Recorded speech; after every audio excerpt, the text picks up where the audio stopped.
గంగవరం వద్ద భారీగా గంజాయి పట్టివేత. గంగవరం సమీపంలో లంబసింగి జాతీయ రహదారిపై వాహన తనిఖీల్లో పోలీసులు భారీగా గంజాయిని బుధవారం స్వాధీనం చేసుకున్నారు.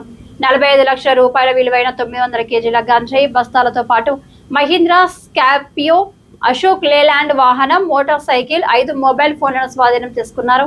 అక్రమ రవాణాలో పాల్గొన్న 5గురిని అరెస్టు చేయగా మరో 2 పరారీలో ఉన్నారు.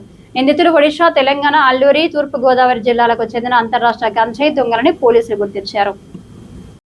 అందరికీ నమస్కారం అండి. మీడియా మిత్రులందరికీ నమస్కారం. మన రంపచోడవరం సబ్ డివిజన్లో గంగవరం పరిధిలో ఒక గాంజాయి సీజర్ చేయడం జరిగింది. సో దానికి సంబంధించి ప్రెస్ మీట్ అంతా కూడా.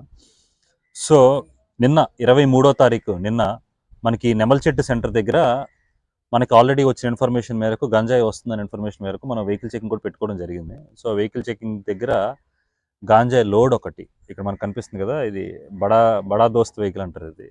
సో ఇందులో ఒక 30 బస్తాలు, ఒక్కొక్క బస్తా సుమారు 30 కేజీలు. సో 900 కేజీల గాంజాయి ఇందులోంచి తీసుకురావడం జరిగింది. సో ఈ గాంజాయికి దీనికి పైలట్ గాను లేకపోతే వెనకతల దాని సెక్యూరిటీ గాను ఒక ఎవెంజర్ వెహికల్, సో దాంతోపాటు ఒక స్కార్పియో వెహికల్, ఈ 2 వెహికల్స్ కూడా వచ్చాయి వీటితో పాటు.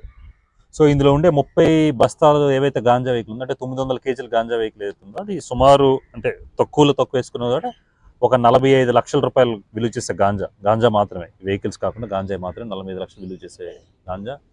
3 వెహికల్స్, ఒక 5 మొబైల్ ఫోన్స్ కూడా సీజ్ చేయడం జరిగింది. సో 45 లక్షల విలువైన 900 కేజీల గాంజా, 2 4 వీలర్స్, ఒక 2 వీలర్, 5 ముద్దాయిలు, ఒక 5 టచ్ ఫోన్స్ సీజ్ చేయడం జరిగింది. సో విషయంలోకి వెళ్తే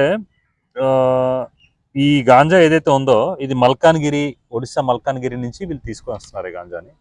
సో అక్కడ వీళ్ళకి సోర్స్ ఎవరైతే ఈ A2గా మనం చూపించిన ఇక్కడ రవీంద్ర కార్ అని ఎవరైతే ఉన్నారో ఆ సోర్స్ అక్కడి నుంచి గాంజాని ప్రొక్యూర్ చేసి ఇటు పంపిస్తే, సో ఈ పరేష్ బిశ్వాస్ అని A1 ఎవరైతే ఉన్నారో ఆయన ఈ గాంజాని తీసుకొచ్చి ఫర్దర్గా ముందుకు చేరవేస్తాడు అనమాట.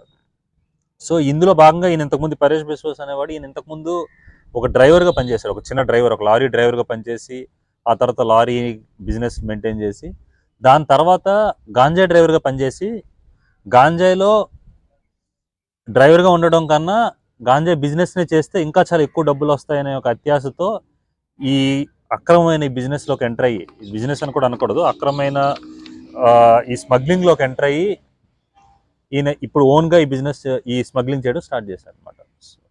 ఈయన A1. సో ఈయన మనకి యాక్చువల్లీ మల్కాన్గిరి డిస్ట్రిక్ట్కి చెందిన ఆయన. సో దాంతోపాటు ఇంకొక 4 కూడా మన దగ్గర ఉన్నారు. రవీంద్ర కార్ అనే బ్యాక్వర్డ్ ఇంకొక ఆయన ఉన్నారు. సో ఈ మురళా లక్ష్మణరావు అనే ఆయన ఒక డ్రైవర్, గాంజా ఈ వెహికల్కి ఎవరైతే ఉన్నారో డ్రైవర్ కూడా ఉన్నారు. సో దాంతోపాటు ఇక్కడ నక్కా శివప్రసాద్ అని చెప్పేసి గోకవరంకి చెందిన ఆయన, ఈయన ఈ ఫైనాన్సెస్ చూసుకుంటాడు, అంటే గాంజా వెహికల్ నుంచి వచ్చే ఈ డబ్బు ఇటు నుంచి అటు చేరవేసేలా ఉండే ఫైనాన్సెస్ చూసుకుంటాడు. సో ఇందులో మొత్తం ఇంకా వీళ్ళందరూ కలిపి 5. ఈ 5 కాకుండా ఇంకొక 2 ముద్దాయిలు కూడా ఉన్నారు, వాళ్ళని కూడా మేము త్వరలోనే పట్టుకుంటాం. సో ఈ గాంజాయి అనేది ఈ రూట్ ఏదైతే ఉందో మన దగ్గర ప్రధానంగా గాంజాయి సాగు అయినప్పటికీ లేనప్పటికీ కూడా